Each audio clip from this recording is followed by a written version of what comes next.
Yeah, but you don't normally do Zoom. But it's not the regular meeting either. Well, we usually have a Zoom call, and then we had a couple of community libraries. Okay. So they're always in person, but we do it by Zoom also. Okay. Because I've been on the last Zoom or two. Oh, that's great. Yeah, I was listening. And so they go so long though. I know. Well, you can always stop and Yeah, yeah, and then you can watch on YouTube. yeah. Also, the city. Not bad. But it's new. Second Wednesday, Saturday, you know. Yeah, are you guys interested? You want to join the group? So we can look into see how we can get plugged in. Oh, great. Yeah, we have an email chat, and everybody gets notifications exactly where we're going to be each day, and But it's different location. yeah, Okay.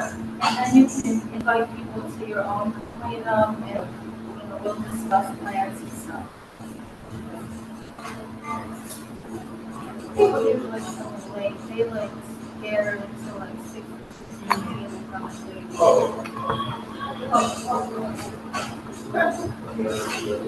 Hey neighbor. Thank you.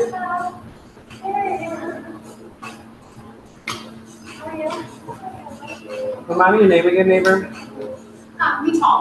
Mital? Like me tall, but I'm 5'2". Mital? Sometimes she's my bus buddy in the I was morning. just kidding, we sit on the bus together. I don't want to you're a bus number all the time. You don't have to be on the bus in the morning. Oh, what you mean?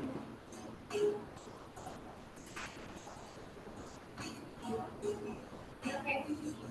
Yeah, go ahead.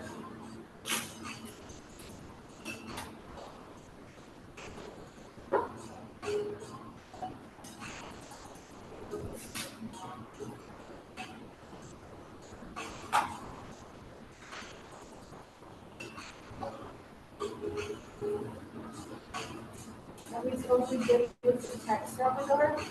Yeah, we have more people online than we usually do. So I feel like those didn't want to come over here and on this film. It's a longer way for most people than most people. But we usually don't get this many folks on Zoom. So I think a lot of them are going to join virtually. How many do we have? Because it's Trinidad only. Technically. So I would say is it still 3 ANCs for Trinidad? Technically it's 5. Yeah. Some of them are devils. And then we have me, her, and then Cobb.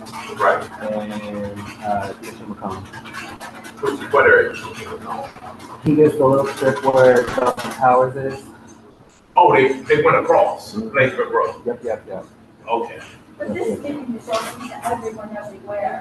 Yeah. I think 6. This Commissioner Mann is of Trinidad as well. Off of 16th Street. Yeah. If I didn't move, I would have been that SMD instead of. I thought you were on my side up here. I'm on Miggs. One time on Miggs. Yeah, up for me. I originally lived behind the Denny's.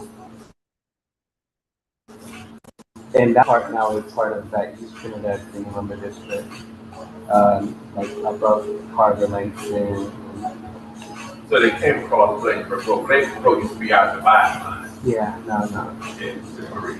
It was perfect, because we have a nice little square. I know, the little.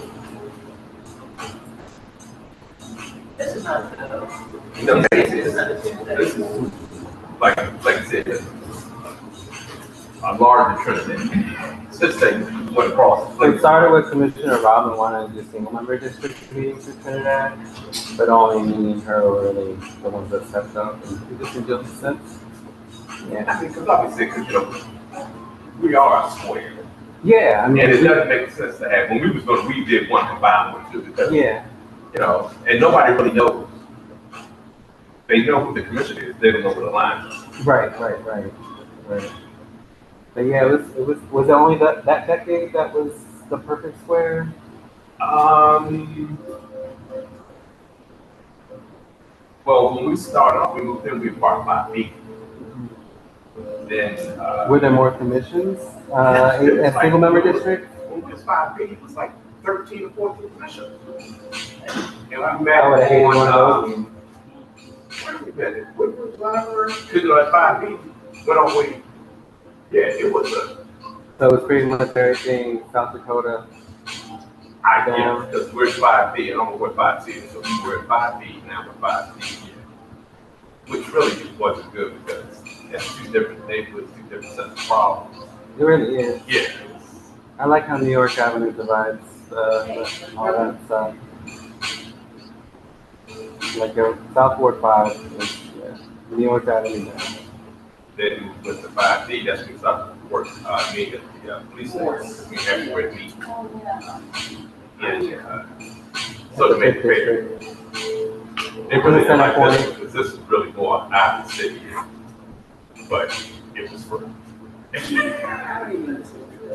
Which is good because I see a lot of folks struggle to get meeting spaces. A lot of folks. And the police station with no air. Wasn't it air? I mean, you had air. Police station. We didn't have air conditioning here for like a year. What happened? It was broken and the piece was like back ordered and it just took so long to get one. Like we were literally having church in here. It was just hot. Yeah. Like it was really hot. Like wet and hot. Hey Josh.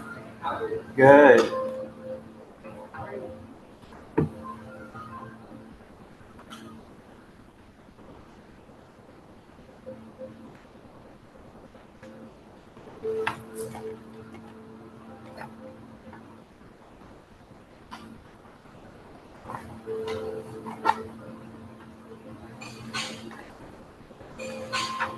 When did this space technically open?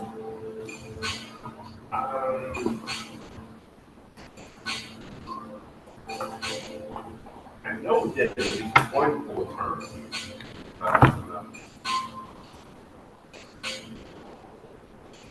Actually, maybe a term and a half because we had it done. Nobody moved it. Who provided the chairs? Was it, They did it. They did everything. I don't think I purchased it. I mean, we purchased computers. Yeah, all the technology. Yeah, but they actually provided chairs. Yeah. That's good. Because I thought Trader Joe's used to use it also. Not even. And we were coming here and they would. No, ever since COVID, I've been very strict with how this is managed. Like, we just had too many break-ins, lost too much money. Yeah, it's just too many easy break-ins. That's the thing that's just in general, like somehow they get access and then they start tearing things off and like, I get it, you kind of look for something, but this ain't the place.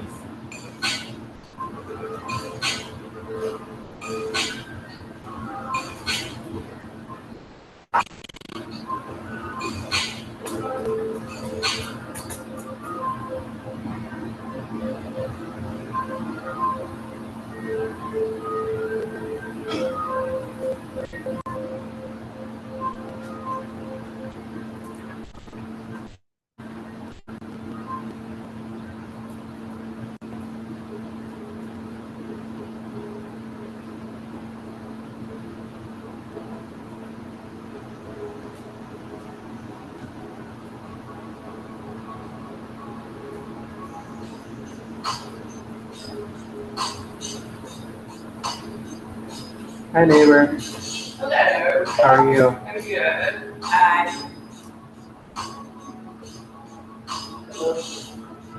Hello. How are you?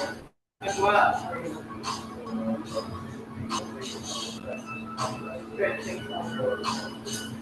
Cicely, whatever happened with that sale they were doing on that land that had the it was like in between alleys and kind of like in the center of Trinidad. You know whatever happened with that? Oh, behind, trying to the Pepco property. Bars, they fence it in, grass, it's just sitting there. It's just like, As far as I know, it had been sold.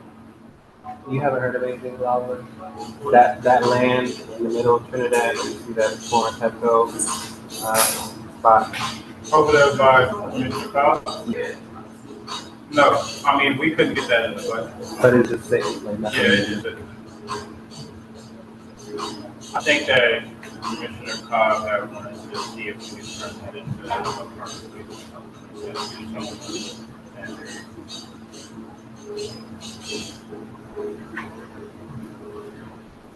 He's not running again. He's been asking.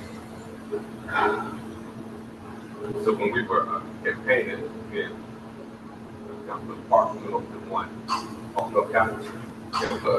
The new one? No, they called Benjamin Banneker, I think. And it was the same thing. It used to be telephone wiring station. And that was huge. And they tore that down. So it's a courtyard, park. Yeah, just made 2-level park. No parking. So the same thing. The problem there, they were speeding through what they're doing, especially with New Academy. You know, that's that weird part of Ward 5 is across those Capitol Streets, like it was like the second or third street. Still Ward 5. Really? Yeah, it's almost like a. You're talking about ANC. You're talking about near North Capitol? Yeah, it's part of that Ward 5 on the northwest side. Even though it's not wet. Yeah. It's On the northwest side, but as soon as you get to North Capitol Street, like right before you get to Tyler House, you know that, right by Big Ben, anything across from Big Ben is 460. So But it's a little further, it's up with old firehouse. Like North Capitol, Lincoln Road, that part of Capitol. How much does Ward 5 is look like? On my side, Just that ANC 5 year. and that's what the third district? Some of it is third, so anything on this side of the street and from Florida Avenue is the third district. But East Street and all of that stuff is 5.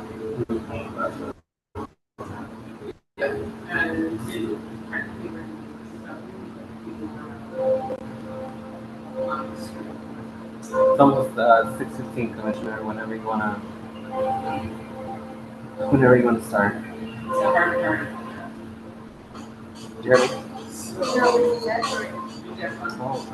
Do you have any other announcements? Do you have any other announcements you want to share before the council meeting about your SMD and then? I just wanted to check out the back table, sign up for, We can give general updates while we wait. yeah, if you want to, you can go ahead. You have a bunch of information you always share, so you're giving out info. You had the longest email out of all the commissioners when we told Andy to collect info for the folks. You had 2 When we pages told worth Andy of stuff. what? When we told Andy to collect emails for people about to share on the newsletter. I totally don't know what you're talking about. Sorry. I'm like, oh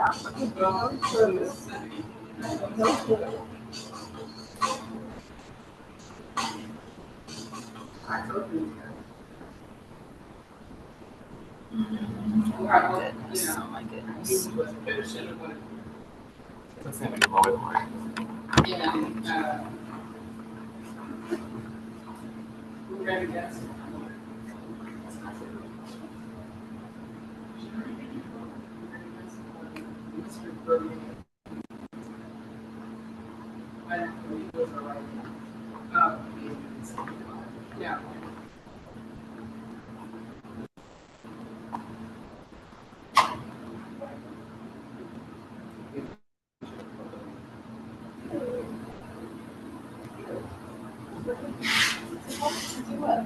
That's gonna be a little bit more.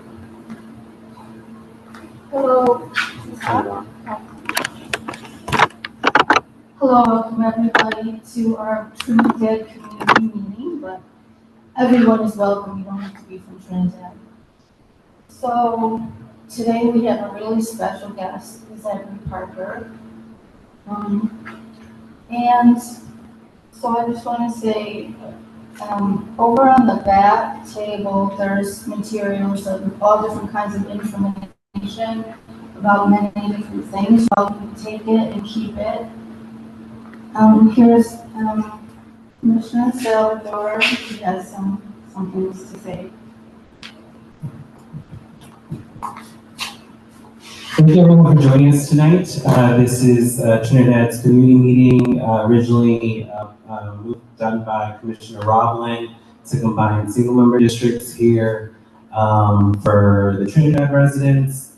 And since then, 5D03 and 5D05 have been leading the monthly efforts every month. And pretty much this is an opportunity to be a little more lax than what you see typically in our public meetings that we hold monthly with the rest of the commission.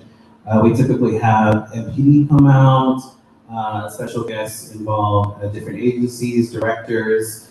We've had a pretty good amount of good conversations, and you can find all those conversations and dialogue on our YouTube page. So feel free to Google ANC 5D, search it on YouTube, and you'll be able to find our channel and see all the Trinidad community meetings that we've been having thus far. I am going to ask Commissioner Robin to come back up so she can speak directly about her SMD, current projects, and some of the stuff that we passed this past month, including your BZA matter in Florida. And then I'll pick up and talk about 5D05.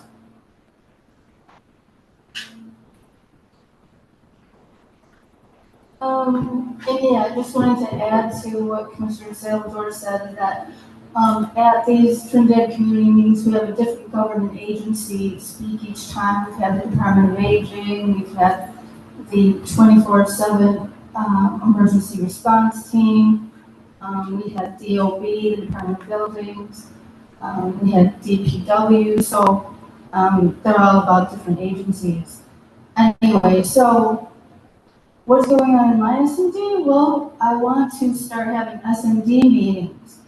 These, I don't consider them really SMD meetings, they're more general, they're agency discussions and Q&As. But I'm going to start having SMD meetings to just discuss about what's going on in 03. So I hope that all of you who are in 03 will join. They're going to be by Zoom. Haven't decided on the timeline yet.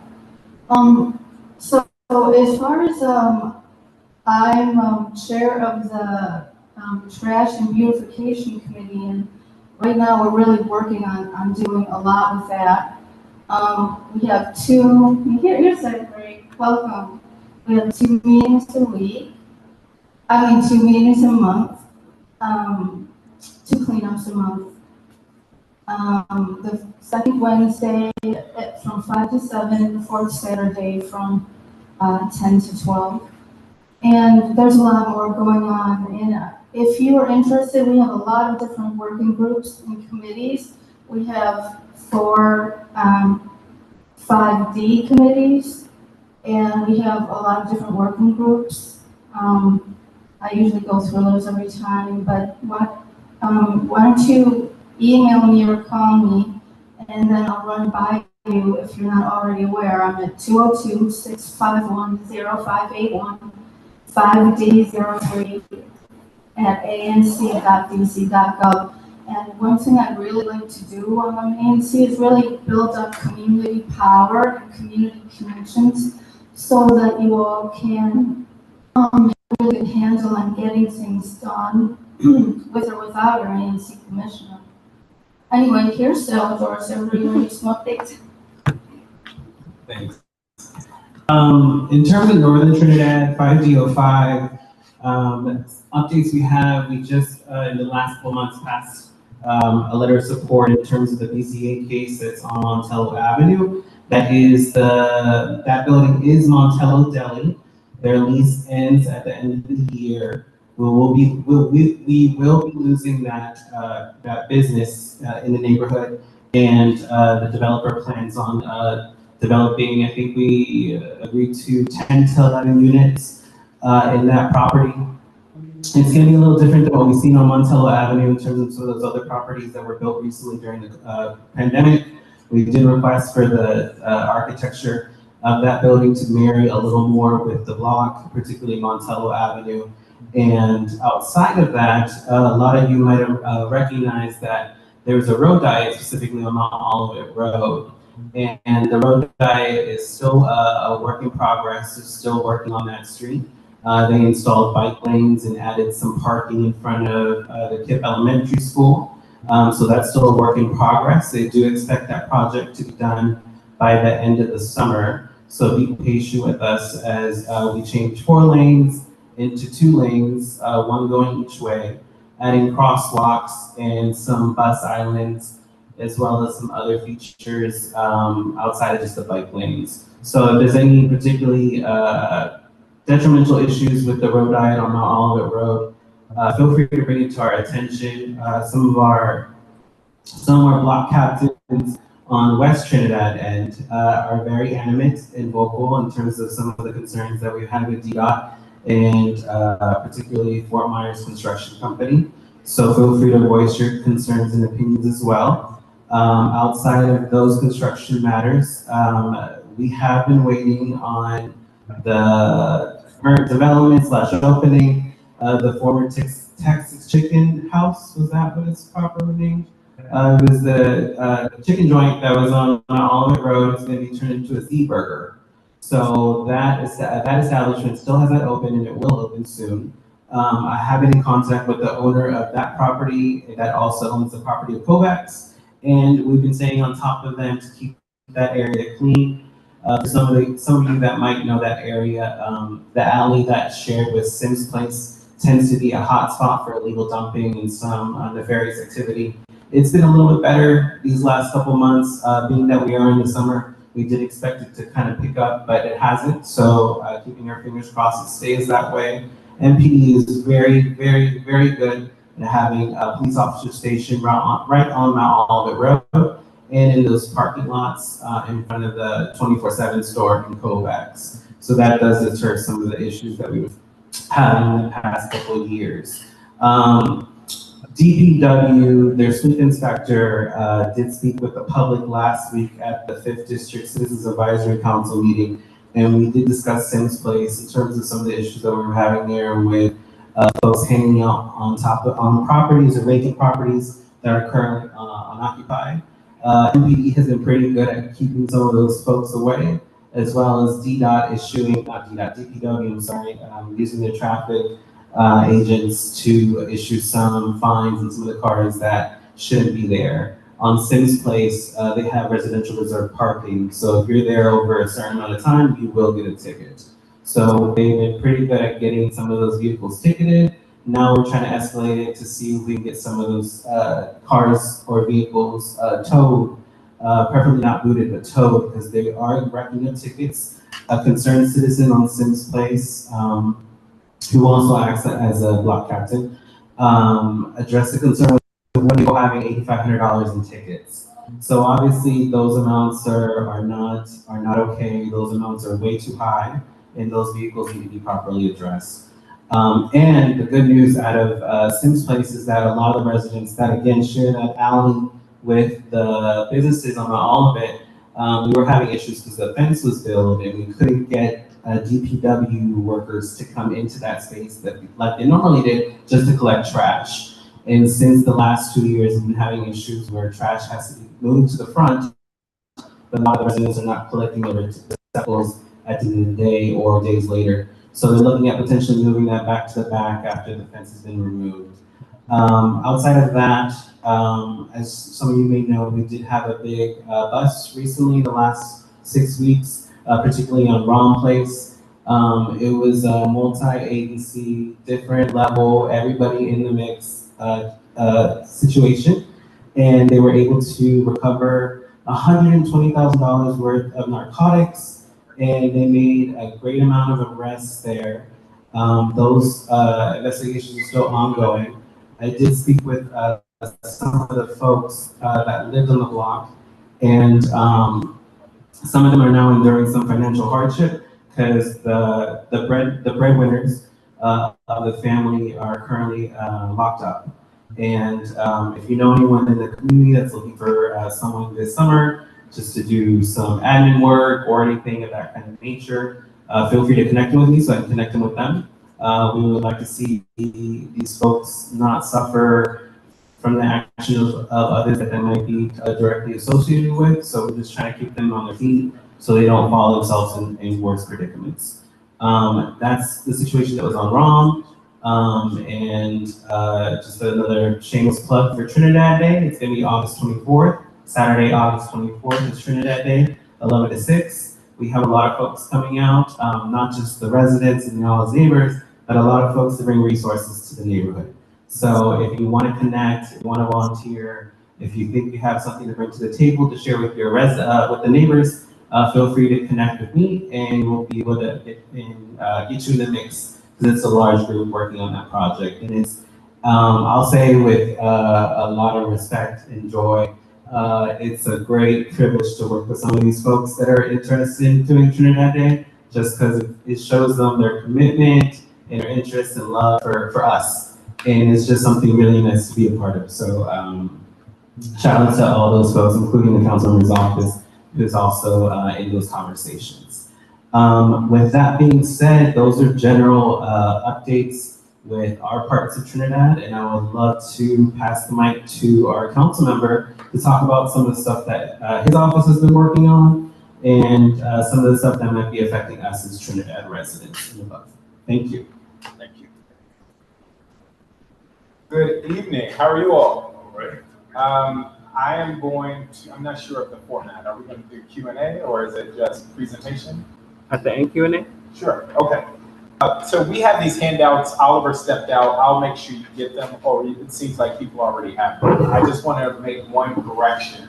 So at the top where you see the 3rd district, 4th district, 5th district, we were supposed to pull the data for just Ward 5. These are entire police districts. The more accurate data to look at is the bottom chart, which is just Ward 5. So you know Ward 5 has 3 police districts. Much of it is covered by the 5th district, which includes Trinidad. And I'm happy to say that across our 3 police districts in Ward 5, violence and violent crime is down. That doesn't mean we don't have work to do. We certainly do. But we are trending in the right direction. And in fact, given that we have the entire data for the 3rd district, 4th district, and 5th district, you can do some comparisons for how violence may not necessarily be declining at the same rates in other parts of the city as it is in Ward 5. And I think that is in large part to our great commanders and their teams, to our partnerships with community leaders, our AMCs, neighbors being deeply invested, and I would hope some of the work that we're contributing to. At the bottom of this chart, you also see some of the actions my council team has taken. I was able to secure some $300,000 in the fiscal year 25 budget for the expansion of the Safe Passage program to our Brooklyn Metro station. For you all that may not be familiar, Safe Passage is a program where we support young people as they're traveling to and from school. Brooklyn Metro is one of our busier stations. It is also sadly the site of where a young person lost their life a few months ago. So in response to that, we were able to expand the program. Now, I'm happy for that, but it was a fight. And part of what I'm going to get to is my request of neighbors, which is to continue to join me downtown at the Wilson Building as we are pushing and amplifying the needs in Ward 5. So as you can imagine, the Safe Passage program is a citywide program. There is a lot of emphasis in Wards 5, in Ward 7 and 8. There isn't as much emphasis in Ward 5. In fact, there's only one small sliver of the ward that is covered in the Safe Passage program before this enhancement, and that is the Pit corridor, so down to the Gallaudet train station.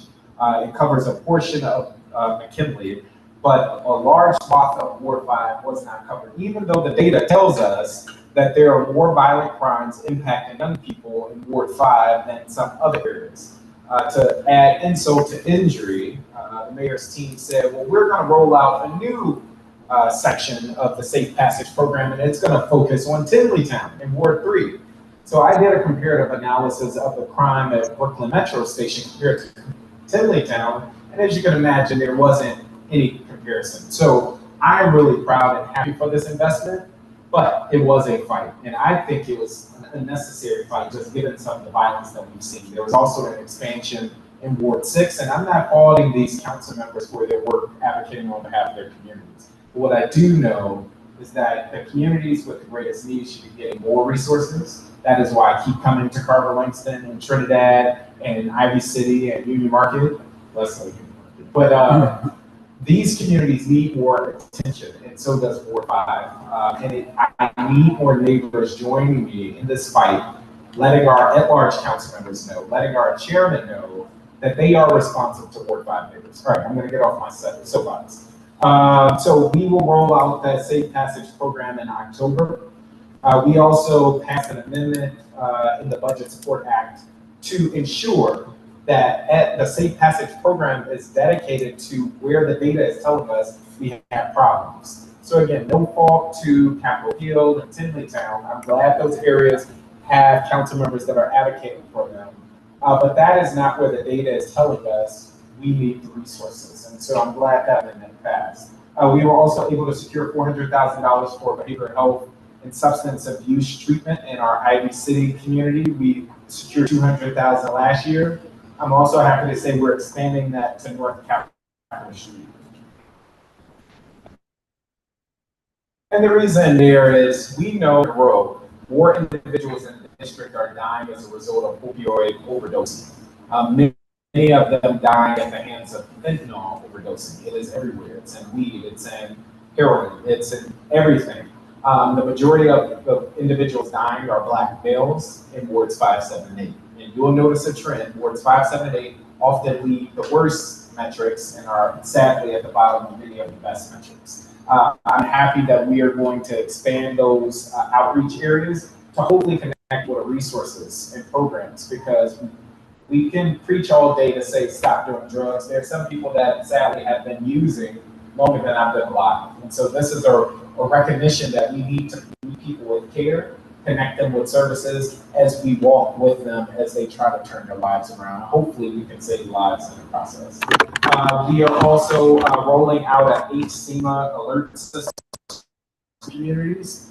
This was a recommendation in the Deputy Mayor of Education's public or school safety report that I commissioned last year. What this essentially will do is ensure that all school communities have one tool, one app that is communicating across our cities. As you may or may not know, right now when a school goes on lockdown, it is a one-off situation. How one school handles it is very different than another school, and that becomes very stressful and scary for families and communities. We also have had a recurring issue that daycare centers are not often communicated with, even though they often have to go on lockdown. So I'll give you an example. Petite Scholars goes on lockdown. They don't know when to come off of lockdown. Parents are scurrying, trying to pick up kids. They won't let kids get out because they don't know it's safe to do so. So this HSEMA school alert will allow for a streamlined, efficient way of communicating with public safety officials in our school communities. And then lastly, we have continued our Trust Builders pilot on North Capitol Street. If you've driven by on Tuesdays, you may have seen us out there giving out food, giving out information, connecting people to programs and resources. And it's a recognition that yes, MPD has a role to play. Yes, it's about effective programming, but it's also making sure we educate people about the services available to them. If you ask a lot of the individuals that we've encountered on North Capitol, do you know that there is housing support programs or mental health support programs or programs that will help you and keep that job? Oftentimes they don't know about it. So as a long-term strategy, we are trying to connect people to programs as a way of keeping our community safe. All of this together, again, I think is what is contributing to violence in Ward 5 decreasing. A few other things I will highlight, and then I'm happy to take questions. We are continuing to host our monthly Ward 5 public safety call. If you are not joining those calls, I strongly encourage you to do so. It is on the last Wednesday of every month. It is at 3 o'clock in the afternoon, and I know some people may have some heartburn about that. But that is the time that our public safety officials have told us is the best for them. So we have decided it's better for us to have our public safety officials, we record the calls, and we share them afterwards. It's an opportunity for direct neighbors to ask our commanders and the chief and directors of agencies who join us questions about what's happening in the city. It's also an opportunity for us to share what we're doing and how we can coordinate. I'll give you an example of a very concrete action step that came out of that monthly public safety call. Neighbors at 4D, the 4th district in Ward 5, said, well, we keep hearing that 5D is handing out air tags, but 4D hasn't given us air tags. I spoke to the commander and I spoke with the chief, and we scheduled a 4D distribution, even though at the time they were going based on data. So I think they hadn't gotten the 4D, but because that was a direct request from neighbors that would have made them feel safe, we were able to get that done. There are other requests for our neighbors on Bennett Place that have been elevated on that call, and now there's a camera on Bennett Place. There's been requests or questions around police surveying the community, or certain times of the day that neighbors would like to see more police. And those are times where we have been able to drive solutions, like coming to meetings like this. So the last Wednesday of every month at 3 o'clock, if you read our newsletter, if you don't, I strongly encourage you to do so. You can sign up there. If not, you can always reach out to our office and we're happy to do the sign up. Every month, our commanders join us. We've had our 5D CAC team join us. We've had district agencies, our violence interruption team, and so much more.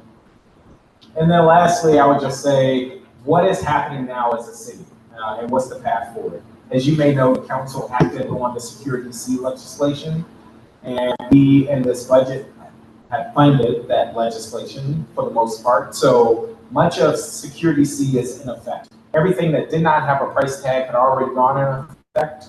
There are aspects of it that we had to pay for, and in this budget we did that. Now what? We are seeing crime go down across the city, which is a positive. But as I've shared with the commander, and I don't mean this to be alarming, we know last year was an anomaly. So to compare anything to last year, while yes, things are trending downward, last year was still an out of whack year. And so I'm not going to rest until we see crime trending downward compared to 2 or 3 years ago, because that is where we should have been anyway. Fortunately, what I've heard, at least from our 5D commander, is that month to month, year to date, as well as a general trend from season to season, they are in fact seeing downward trends. I'll say that one more time. So month to month, so going from June to July or May to June, as well as year to date, as well as season to season, so spring to spring, they are seeing downward trends in violent crime, which is net positive. I will stop there. There's a host of things that we're doing on public safety, but I will not bore you with the details, and I'm happy to answer any questions if you have them. Great. So if there's anyone with any questions, feel free to make a line to the microphone right here.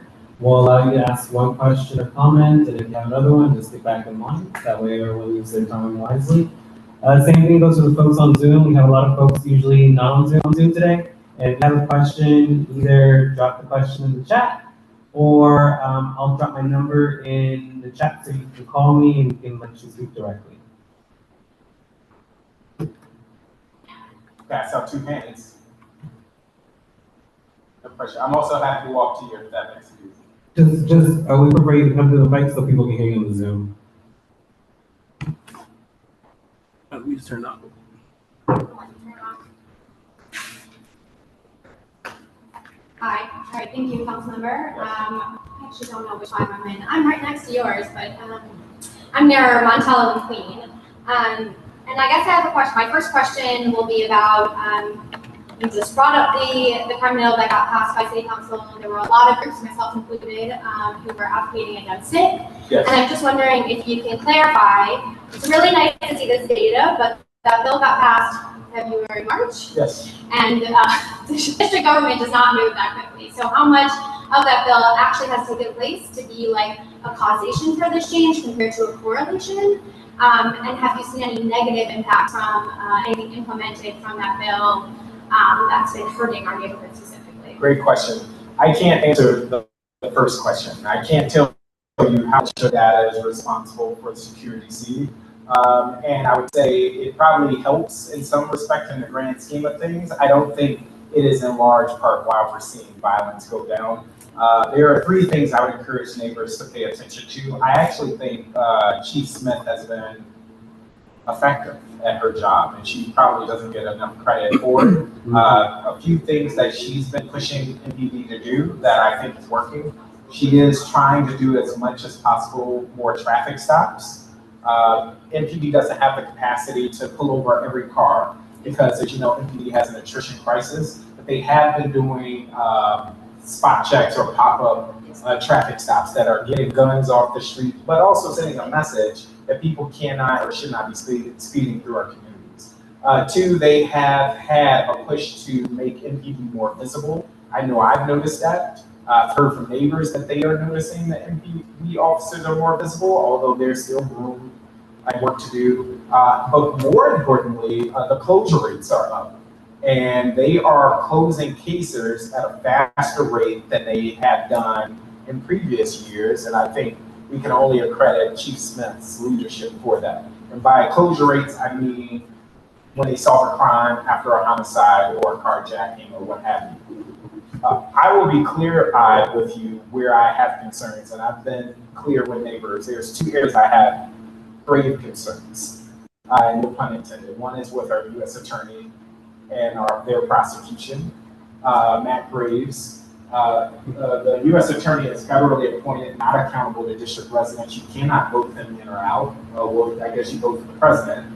But the U.S. attorney's office, I have questions around, can they prosecute more vigorously violent crimes? Now, I'm somebody that would say we should not be locking everybody away and throwing away the key. I'm all about rehabilitation and giving people a second chance at life. But if you take someone's life, if you are a repeat offender of violent crime, I have serious concerns when you're back on the street. I'll give you two concrete examples. I've heard from our MPD commander that, we apprehended someone who's been accused of 18 violent robbery assaults on the MBT, and they are back out on the streets shortly thereafter. That is a concern. We have had a number of gun charges that have not been prosecuted at the rates that I think they should have. Now, again, if you're talking about pathways and giving people another chance, that's different than if you have an automatic weapon and you are taking people's lives and posing a severe threat to our community. The second grave concern I have are our judges, and I'm not disparaging the courts in whole, but I do think, again, another set of individuals that are not accountable to district residents. We are seeing a pattern in some respects where they are releasing people even after they are being proven guilty, even after they've committed crime after crime back onto the streets. Now, in the name of what, I'm not sure. If they wanted to release them in exchange for a certain program, fine. But I'm struggling with how someone can rob a senior, 70-plus-year-old senior at gunpoint, tie her up, be arrested, apprehended, arrested, and then be released back on the streets. Or another example that I just heard from the commander, someone that is out pending trial, committing the same crime that they are out pending trial for. So I know Security C was controversial. I think our carceral system is out of whack for a host of reasons. I continue to say that policy making exists at the nexus of realism and idealism. So on the idealism side, I'm probably with where you are. I don't know where you are, but if you are skeptical of Security C, I'm probably where you are. Well, I would love to see another world where we didn't have to lock people up for 30, 40 plus years, that we can find a different way of helping people turn their lives around. There's a stat that I think over 90% of young people at DYRS end up back in the criminal justice system. That to me says we're failing. That's the idealism side. The realism side is if you knock someone over the head with a blunt object and or you take an automatic rifle and take someone's life, what am I to do? The answer cannot be nothing. And so that is the tension that I would just invite neighbors to wrestle with me and the council, it's difficult to be at that place. What do we do in the now, and how do we build enabling conditions for the reality that we want? I also think it takes some innovation. I think we have some partners in government that are willing to go in that direction. If we look at some of the legislation I've introduced, it's trying to move us in that direction. At the same time, I'm very clear about drawing the line that if you pose a threat to society or harm our neighbors, I think you should be held accountable. Hope that answered your question. But I can't answer the first part, which is, yeah, I don't know about the first part, that the direct correlation. Did you have a question? No. Oh. Were there any comments or questions on that topic before we move on to the next question? Don't see anything in the Q&A or chat. Oh, keep forgetting that. Oh, no, you're good. Can you describe more about your North Capital Trust Builder Happy to. program, and then how it could be implemented in other areas, particularly in Trinidad? I love it. Happy to. It's exactly what I was just speaking to. That's an opportunity for my team to be forward-looking, to be innovative. And so that is something that my team is leading, because what we have realized is district government doesn't do a great job at coordinating or communicating. And so you have agencies that provide critical services, but they're not talking to the next agency. Or you have people that have been in queue for these services that now have to stand in the back line for these services. And so what we're doing on a weekly basis now is we have DBH out there, we have community partners like some, we have the NOMA bid, we have our MPD partners that operate more of an extension, because they would tell you some of the people that we're trying to reach are a bit more skeptical of MPD, but they partner with us as well. We have other team members, and our goal is to try to help neighbors as much as possible. Connect them to programs, connect them to services. If you need food, if you need transportation, if you need housing, how do we, as a community partner, help you get those things? If that means you're not going to be standing out here, if that means you're not going to be shooting up and or selling drugs. We are now coming up on 1 year of this pilot, and we are now thinking, how do we expand this to other areas of the ward? The goal is to have communities kind of driving a lot of this work. So yes, we are out there every week, but we're also joined by hosting neighbors. So I would love to expand it to Trinidad if you're interested, and we'd love to get more information. So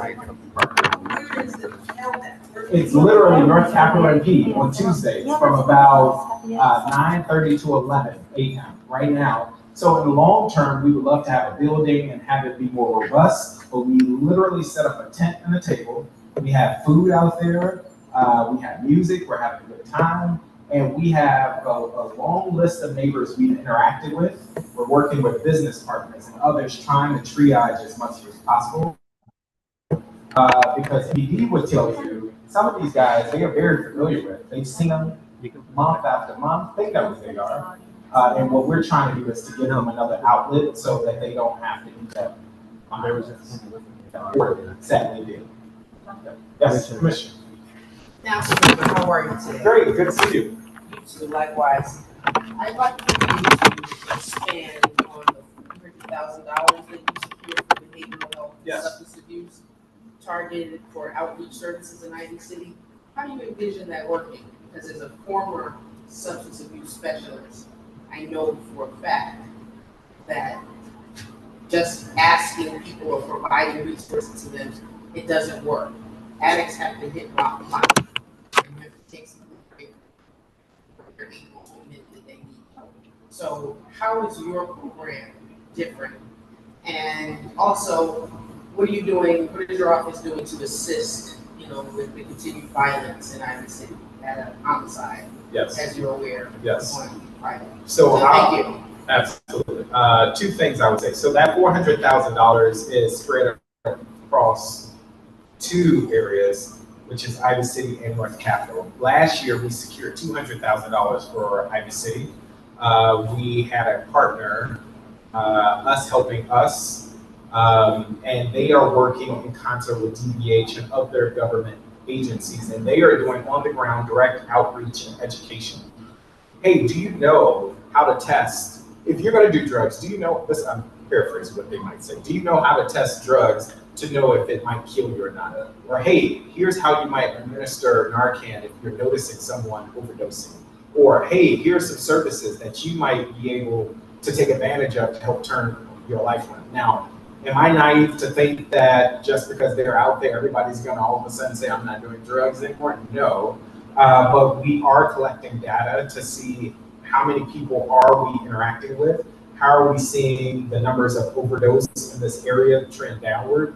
The reason why we dedicated it in that area, and when I say Ivy City, it's really the Mount Olivet corridor, both on the Trinidad side and the Ivy City side, because I got a number of complaints from Trinidad neighbors that said, hey, we got people overdosing on our doorstep. Fire and EMS come out, they save their lives, and they literally leave them on our doorstep because the individual might refuse care. And we know that we have to do something more. So we're also working with Fire and EMS. They are now expanding a pilot that they're running, trying to provide more robust care and follow-up with those individuals, even when they refuse care, because they can't force them to go to the hospital. But they are now trying to circle back, as well as we're collecting data. So it's one thing to collect data when you have overdoses that take someone's life. We were not, as a government, collecting data on overdoses where people lived, because you may survive because of the administration of Narcan. We now are collecting that data. Last thing I would just say, Commissioner, for the 5th year in a row, we are seeing overdose deaths increase in the city. We are now crossing 500 individuals lost their lives last year to overdose. That's more than the gun violence and the homicides that we've seen in the city. And you won't hear anybody talking about it. And the question we should be asking is why? Why isn't no one talking about it? So that's what the pilot program is doing and will continue to do in Ivy City. And then same on North Capitol, mainly around where we're doing our trust builders. We see the evidence of people that are strung out, literally laid out on the sidewalk. We're trying to get as many people connected to care because we don't want to leave with a carceral solution. On Ivy City is one of those stubborn areas, I would tell you, in terms of just trying to get our hand around the violence. I work closely with the commander. What I know is he is dispatching more officers in the area. There's routine patrols, but it is one of those areas that the minute we think we have it under control, something like a homicide happens. And it's a work in progress.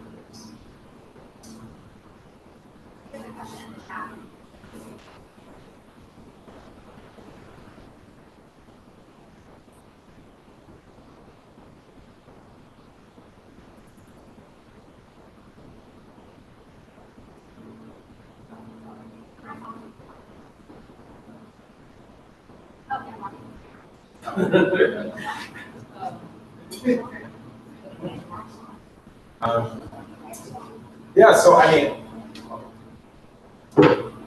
you got questions? So I do have a question. In between 2020 and 2021, MPD was a federal firearms license. A lot of those guns are now on the streets and with homicides. To what extent do you guys have data on how those guns filter into the community? Are they in Ward 5?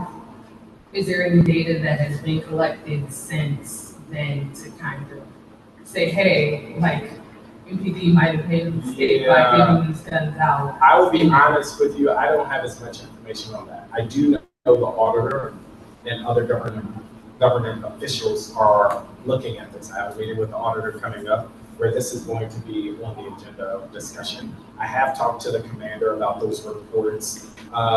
It is my understanding that there is at least one dedicated site that is supposed to be for the destruction of firearms that are obtained by MPD. I don't have information about how many are ending up on our streets, but what I do know, and this is alarming, is that MPD is very clearly saying we are seeing more violence done with guns. So even though I'm telling you violent crime is going down, there are more incidents involving guns, if that makes sense. Yeah. And there are more incidents involving deadly guns. weapons, meaning automatic weapons or these ghost guns that can be manufactured into machine guns, in effect. And that should be concerning for everybody. So I am hyper focused about how to get these guns off the streets. I'm also clear that we should hold MPD accountable. If they are playing or have played a role in having guns end up on the streets, then they should be held accountable. I've had that conversation with Chief Smith as well at her hearing, confirmation hearing, but we have not gotten concrete data as of yet. And I guess just kind of a quick follow-up, when you get that data, will you share it? Yes. Kind of in your weekly newsletter, Yes. safety calls, Yes, stuff like that? 1,000%. Okay. 1,000%. 1,000%.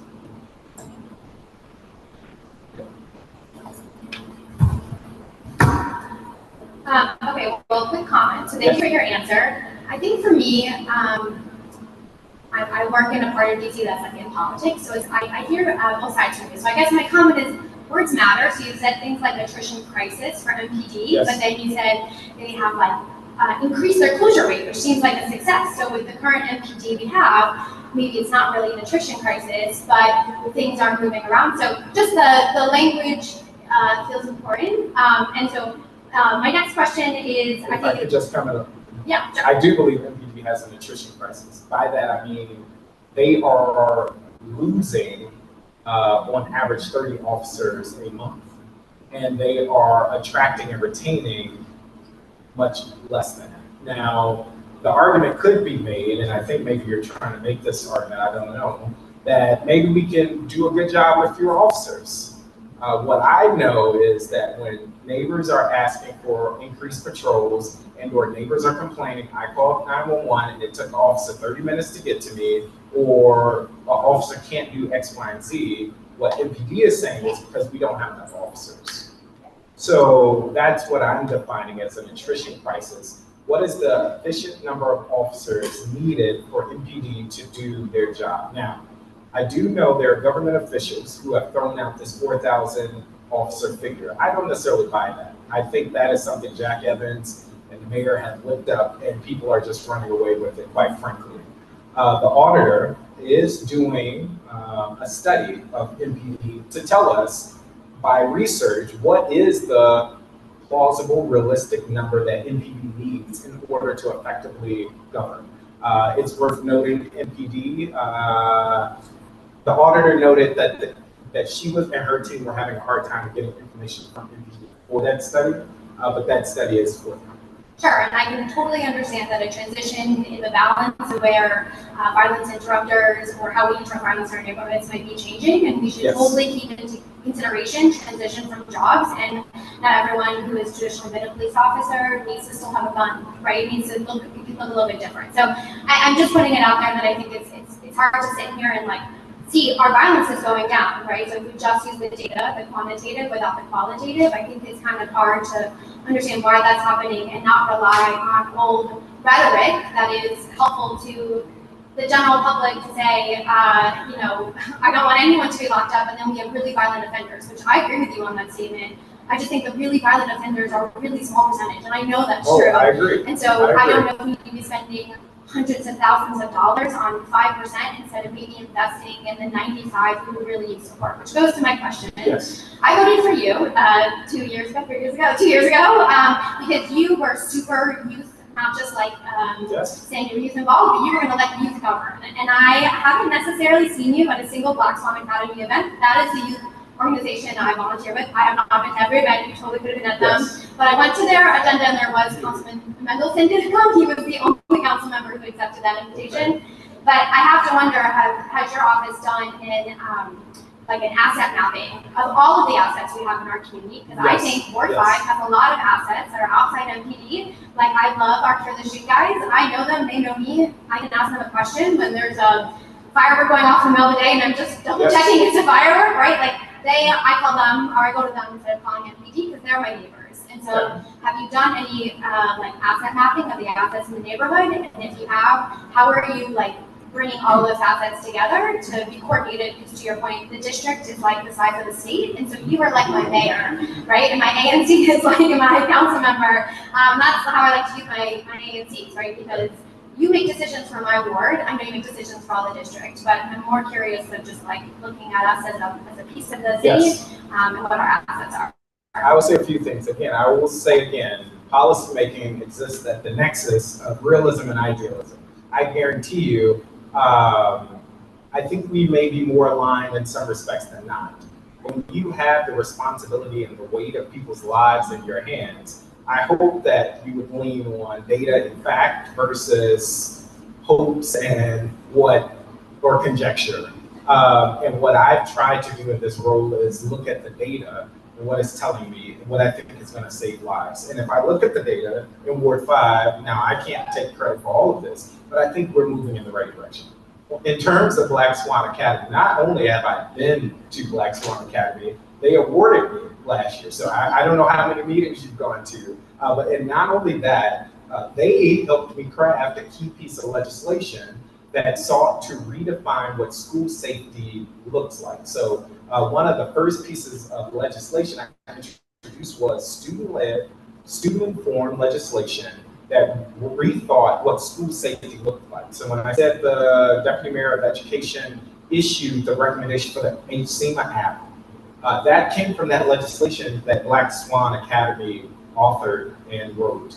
Not only do I deal with Black Swan, but I'm an educator by background. I care very deeply about how our young people are thriving and we're thriving across the city. Just today, I was meeting with Metro Ball, the leader of Metro Ball DC, if anybody knows. They've been doing tournaments where they are engaging some of our most vulnerable youth across the city, hundreds of them that otherwise may drop out and or end up in jail or sadly dead, to think about how do we do a basketball tournament of sorts in Ward 5, recognizing people don't care about what Zachary has to say. They don't want to see me in my suit, but they may want to play basketball with him. And if that's an opportunity to get to some young people, let's do it. To your broader point around asset mapping, the answer is yes. I have to work with MPD, and I am thankful that we have, I think, one of the best, if not the best, commanders in the city.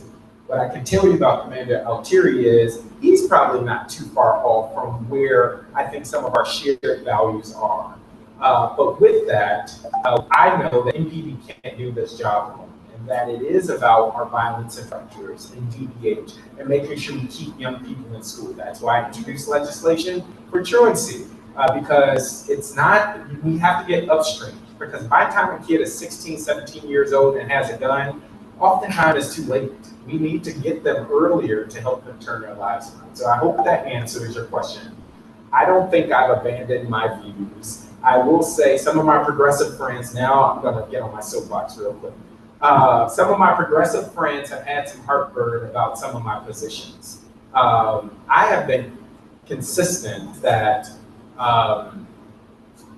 I take this job very seriously, and I take the job of representative seriously. It is not my job to lecture to residents who have been in the city much longer than me, who have lived in these communities much longer than me, what they need. Now, I do have an opinion.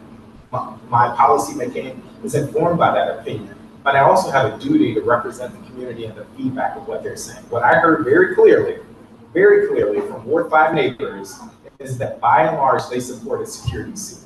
And so I helped inform it, tweak it, adjust it, and I voted for it. And if I am shown to be wrong, please hold me accountable for it. But I think when it all comes out in the wash, the district will be made better for it. While we still work to inform our criminal justice system, that needs a lot of tweaking.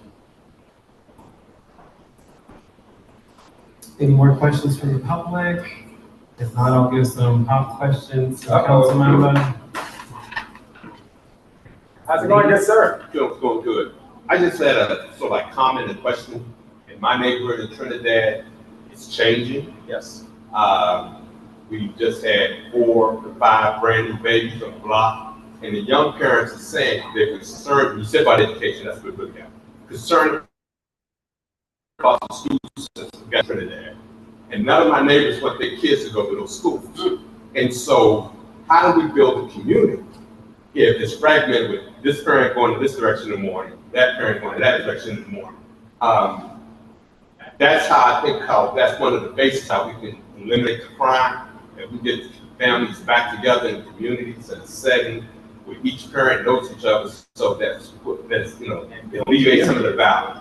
And one of the things you said, it's not 16-year-olds holding weapons, it's 13-year-olds holding weapons, 8-year-olds. So I'm saying in some ways that's the education system failing them, because somehow some morals are not being taught. They're not being taught at home, they're not being taught in school.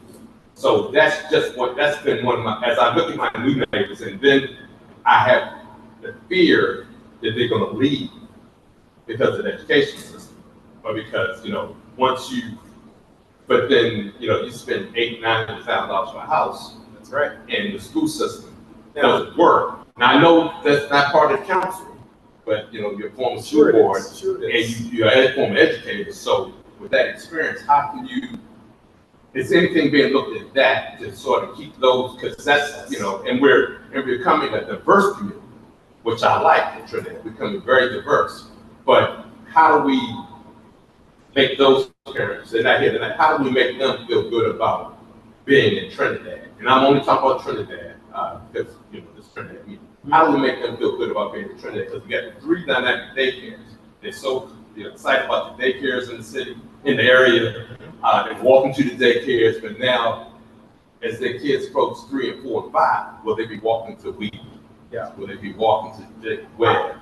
That's my recommendation would be to encourage them to invest in their neighborhood school. I fully support parents being able to choose whatever option is best for them and their kid. I also think we need strong neighborhood schools, and Wheatley is a great school. It is a story in progress, but it is a great school, and there's a lot of success. And oftentimes what I've found is a lot of families don't even visit the school. They are making opinions of it based on what they've heard or what they think or what they're seeing. And the minute they go in and see the magic that is happening, their opinions sometimes change. So that would be my recommendation. How we do that is neighbors holding each other accountable to say, hey, let's go check out the school. If you decide another one, that's fine, but let's take care of it. Or maybe I'm not going to send my kid to Wheatley, but I'm still going to volunteer on the weekend and help plant flowers in the front, because this is our neighborhood school. I think that goes a long way. I look at Langley and Eckington as a proof point of what's possible. Nobody wanted to send their kid to Langley years ago. Nobody.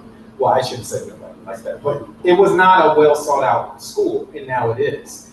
Because the Civic Association adopted the school. There is a volunteer efforts, whether your kids go there or not. And, I'll be frank with you, it is a racial component to it. You're seeing more whiter and younger families sending their kids there. And that sends a message to other whiter, younger families. Oh, it's safe to send your kids to Langley. I would imagine, and I know it's happening at Wheatley.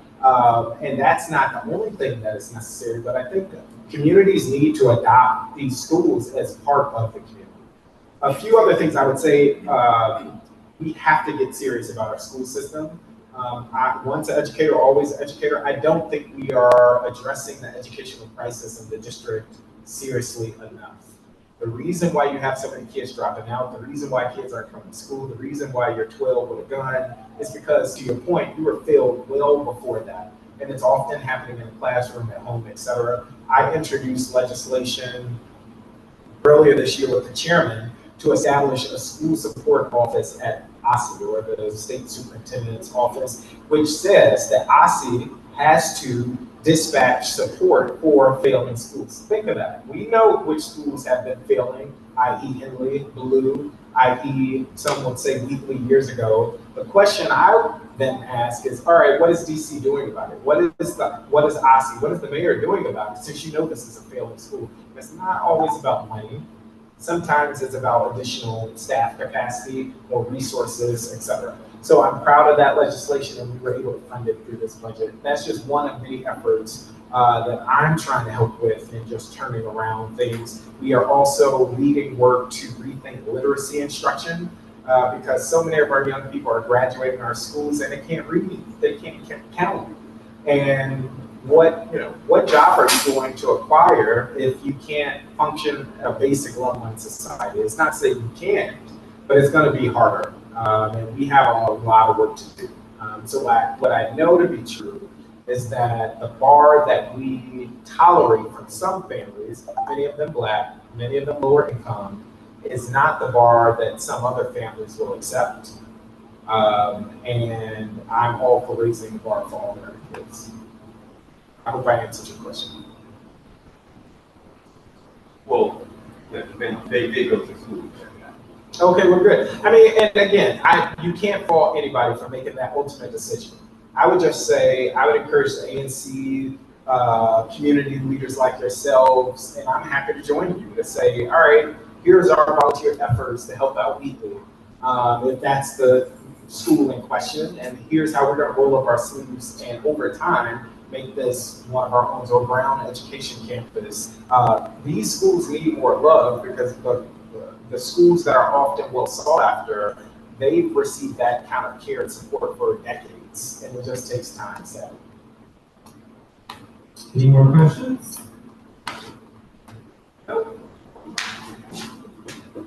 Okay. Council member, this is on Trinidad consciousness. So Okay. Nothing to do with the other beautiful neighborhoods you have in South Florida, but Trinidad. Okay. So sticking with the schools.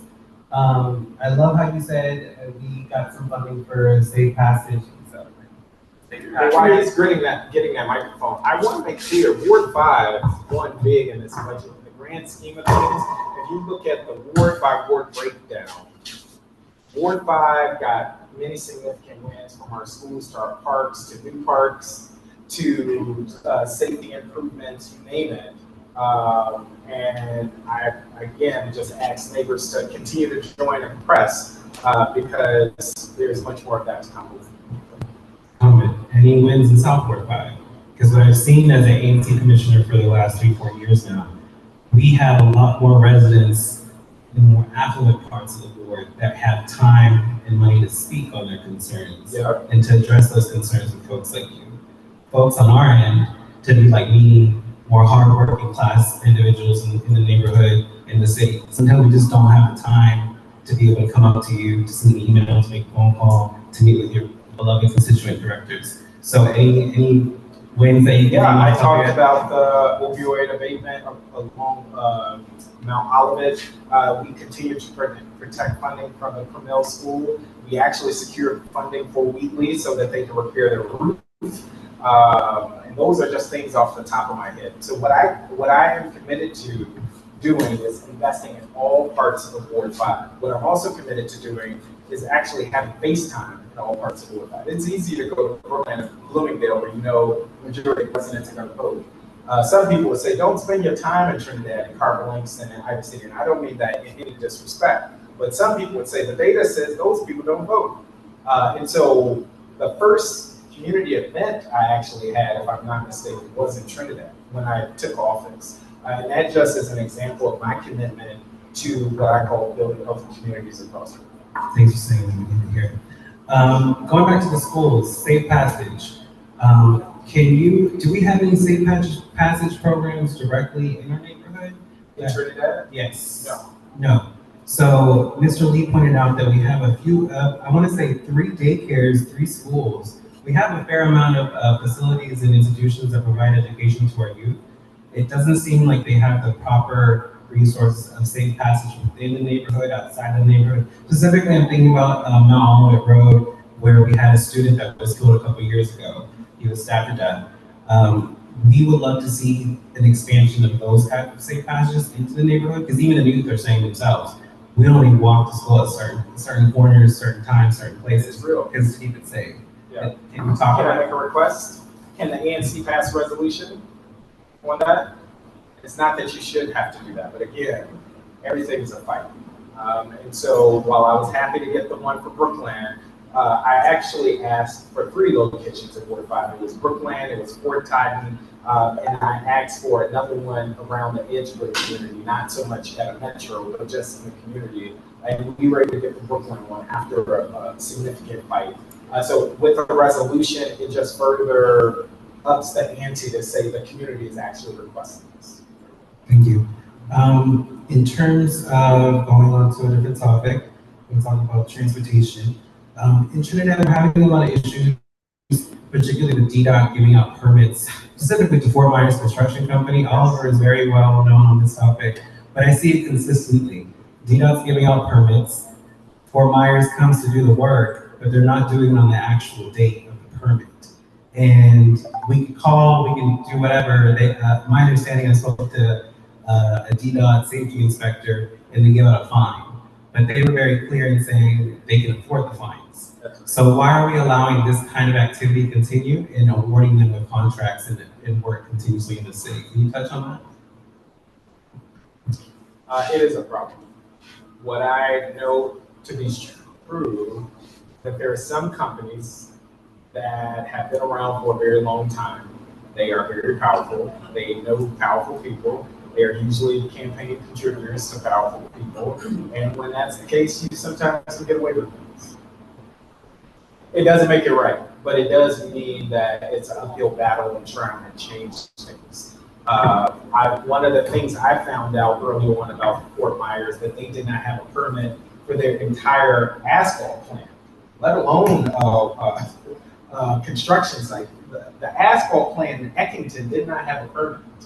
And the mere fact that I started asking questions and having meetings, you would have thought I waged World War III. They do now have a permit. But again, the level of, and I'm going to use my words correctly, obstruction in government is significant. It helps when you have neighbors alongside you. Because when you're one council member, yeah, that's important and that's leverage.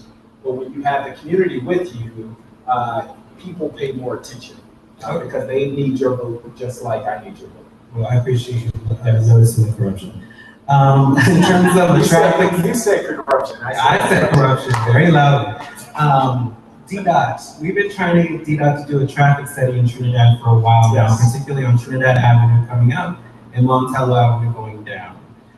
Sadly, we did have a death last year. Someone did lose their life because the oncoming traffic wasn't easily as visible, and it was a motorcyclist, and they succumbed to their wounds and didn't make it.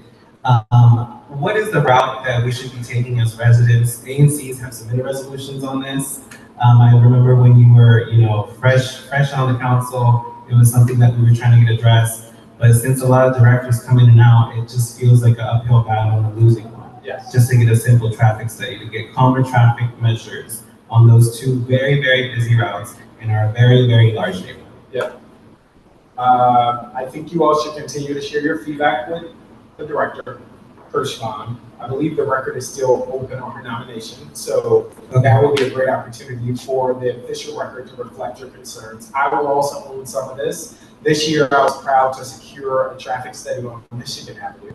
What I can commit to doing is next year fighting like hell to make sure it's Trinidad Avenue. And it really comes down to money. So last year, we secured money for South Dakota for a traffic study. That's not, we talked about South Dakota another day. We secured money for a traffic study on Michigan Avenue. And like I said, next year we can advocate for Trinidad. Perfect. We got this recorded. You want to comment? Because I live on Trinidad Avenue, when you said to secure money for a traffic study, just being a legacy resident for 35 years, we just need more stop signs. Just more stop signs. Because, when the bus, when we talk about the bus, when he gets a clear shot and nobody's at the stop, he's doing 30 miles an hour up Trinidad Avenue, and he doesn't stop until he gets to Long Street to that stop sign. When you say traffic studies, to spend money on traffic studies, would it be a problem if you put the stop sign and see if anybody complains?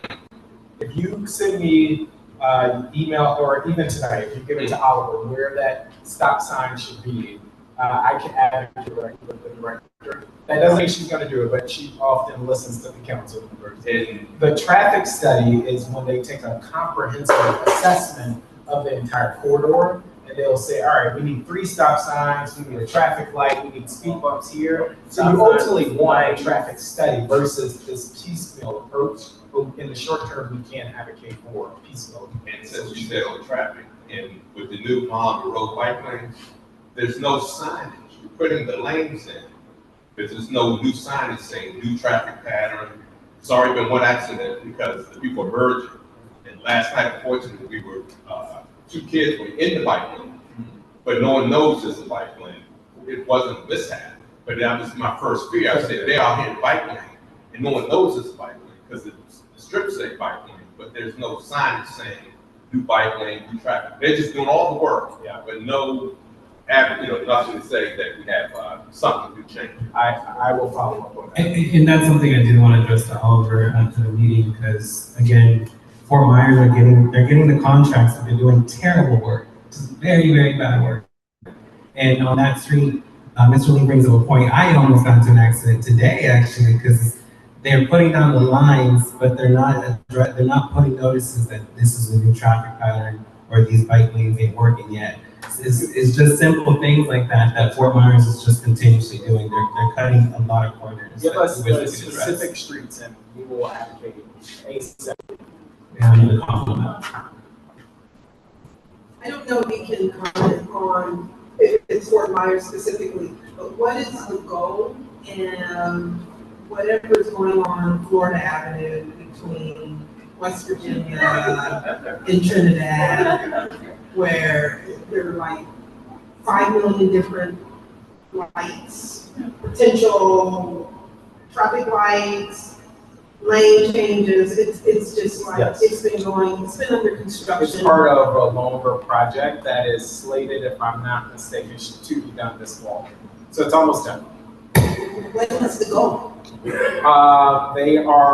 It is part of the entire Florida Avenue streetscape, where they have the bike lane, they have more stop lights. It was to make the corridor safer. And my suggestion, set of stop signs, because people blow through stop signs. I think you need sleeping policemen. You need speed humps. Oh, is that what you call them, sleeping policemen? We have requested speed humps in the past, but for some reason DDOT said that we can't do them because of the bus route. But I know that's a lie, because I've been through Capitol. You want them on which street? Trinidad Avenue, Montello Avenue. I've been through Capitol, in Capitol Hill, and they have bus routes where buses are going over. There's a lot going on down there. But that's the thing, kind of similar to what our resident was addressing. Once we get to West Virginia Avenue, aka Trinidad, it seems like a lot of the projects lose funding, aka new paved roads or this or that. We just get some paint, and that's it. So it's just real concerns as residents that live in the neighborhood. We're like, why our neighborhood get treated like this? Even though we were one of the first neighborhoods in the city to get the actual streets, drawn out and stuff like that. So it is a problem. 2 more things, and I'll finish here. This is probably an ask, and we've talked about it before, but I think now that you're no longer fresh on the council, maybe you can start advocating a little harder for it. Our neighborhood, across all South 45 really, but our neighborhood, we would really like more litter cans. Javos specific, in some of these questions are not directly from me, but we've already talked about it. I know, but I have the answer to that. Yes, go ahead. So I have advocated for trash cans. What the director himself told me is that DPW, Spriggs, what he told me is that the request needs to come from the ANC. The ANC needs to request it, and if it's between a bus stop and a business, they have to do it. That was the official answer. Now, could I press? And sure, I probably could get a trash can, and I'm happy to do that. But I also want to just say their official answer is that our ANC needs to request it. So I've attended those meetings that he holds every so-and-so, I don't know if it's monthly or quarterly, and I directly asked, hey, you want trash cans? And I get the same response, we don't have the money. Now, that might be another answer too. Okay. That might be, and they probably don't have the money. Well, actually, I don't buy that. But if you give that to us too, we could press. Okay, so I'm letting work in progress. Good. And then this But it would still be helpful to have something in writing to say the ANC commissioner wants this trash can. Yeah, we can give you a map and everything if we're still pressing. That question was particularly from one of our local businesses or one of our mom and pop shops. Used to have a trash can in front of the business. They got someone removed it. We don't know who. I think it was one of those issues where it was just overflowing too much. Yes. And that's why they got rid of it, and that's why they could do that before getting agency approval. But definitely it's on our list. And then this question is mainly from me. Going to something that Mike Tall brought up earlier, coalition building. You do tend to have a lot of these meetings where we come together, we discuss our concerns, you address them, you have your comments, but I feel like there's not enough opportunity, and this doesn't have to come from you as our council member, but this is because what kind of Mike Tall was saying, we do see you as our mini mayor. We don't see enough opportunity of you connecting us to each other and seeing, hey, you guys are working on this, they did that already. Come over here, let's help you do that over there together. So it's just a comment more than a question. If we could see more of that, because I know you know neighbors to each other. Yes, especially folks that are facing similar situations or have faced similar situations, so we can get over that hill together. So love to see more coalition building. I love it. For your office, just because I know you guys are very well connected in the community. And Ward 5 is full of a lot of beautiful people. Yes. So I'm definitely sure we can do better at that in the future. Yes, yes. But I hope you all I'll end on this note, but I hope you all recognize the fight that is going on at the Wilson Building. And yes, I will take that under consideration how we do that. But whether it's Ward 5 Day or the Trust Builders pilot or other avenues, we have been trying to find creative ways to, I guess, reach neighbors, less connect neighbors, but reach neighbors, and so we'll also think about that. But I want to say, I think we've made a lot of progress in the last 2 years, and I'm not even here to I'm not even up for election. But I genuinely believe Ward 5 has made a lot of progress. I think the ward is getting attention in areas that perhaps we weren't getting attention. Certain communities are getting attention in areas that it wasn't. There's obviously a lot of work to go. If I could make just one last pitch and request, if you are not receiving my newsletter, I think you could sign up in the back. I strongly encourage you to just glance at it to see where there are opportunities for you to plug in. If there are areas we can plug in your community meeting, if you're gathering with neighbors or have a block party, or there's something happening, we're happy to do that because we are stronger in numbers. And part of the ways that we're going to get there is if other elected officials know that you can't gaslight Ward 5 residents, that you can't just say, yeah, okay, I think about the vote impacting the comp plan as it relates to Brentwood. Now, this is another community, but as you know, Brentwood has a lot of industrial land. Everybody knows that. At that time, to his credit, Councilmember McDuffie was advocating on behalf of Brentwood neighbors. I'll never forget this. And I'm not going to say, but one of my colleagues then said to Councilmember McDuffie, well, the industrial land has to go somewhere. What I read that or heard that as is it's better in Ward 5 than in X place. And what I know to be true is there is in some people's assessment, a hierarchy in how we meet certain communities' needs versus others. And I'm just not accepting that. So whether it's about climate justice, whether it's about public safety, what have you, we've really been pushing to ensure that Ward 5 gets inclusion. So thank you for having me. Thank you.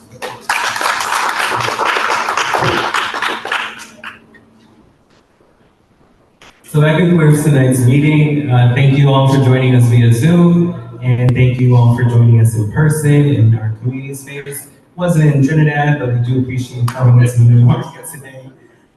Sad to say that we don't have enough spaces during the summer in Trinidad, but our next meeting will be at actually Jabo's Compact Market on Montello Avenue. If you're not familiar, it's a little corner store right there on Montello Avenue in front of the bus stop. I believe that's Holbrook Terrace in Montello. So only a few blocks away from Joe Cole itself in Wheatley, not too far from there. So it's almost in the center of Trinidad. So support a business will be out there. The owner's letting us stay a little after to speak and talk. So you don't have to come all the way out this end, and you can just stay on the block. So any questions, feel free to linger, feel free to talk. If you're not on Commissioner Robbins' newsletter, feel free to get on that. I think it's the most resourceful and very detailed newsletter out there. No offense to the council member's office, but for the ANC, I know I got it very, very well together on that end. But thank y'all all for coming out, and I hope to see y'all again next month. Be safe.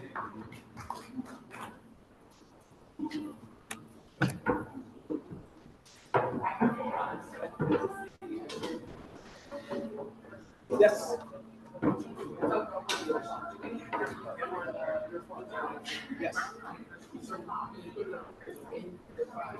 but just public safety. So I don't count that as public safety, but it's certainly.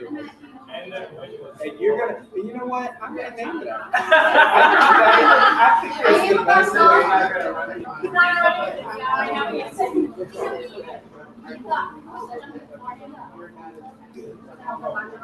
I literally myself. That's right.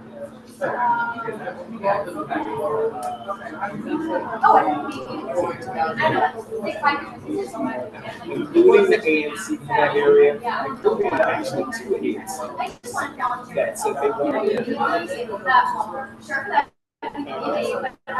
Okay. Sounds good. I really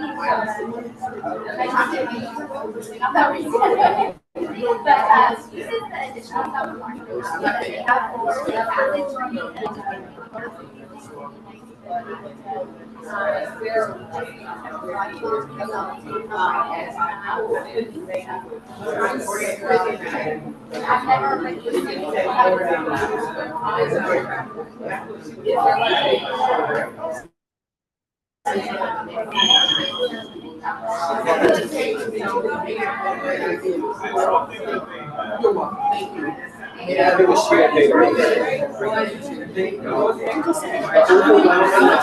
I think you are the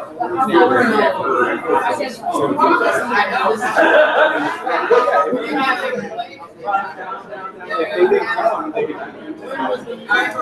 Over a year ago.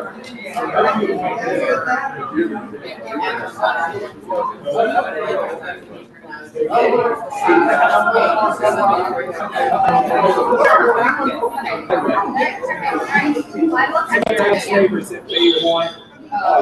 And then cloud.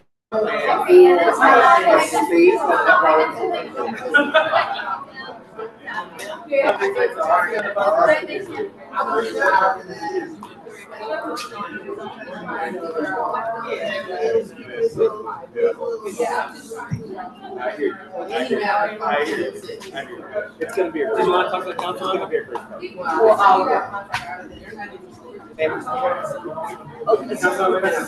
Yes, and if it's not great, and if it's not a great part, we follow up.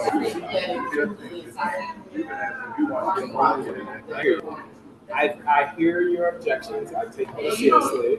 You want to I hear. I don't use it, and I take them seriously. If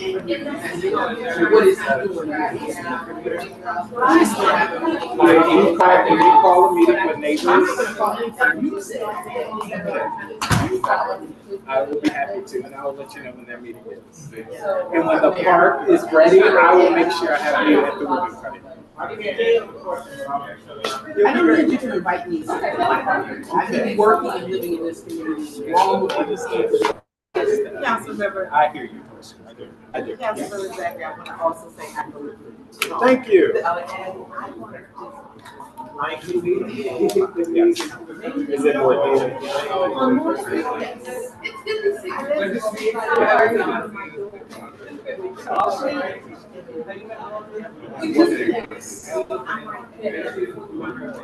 So the lights are different because they switched out the lights.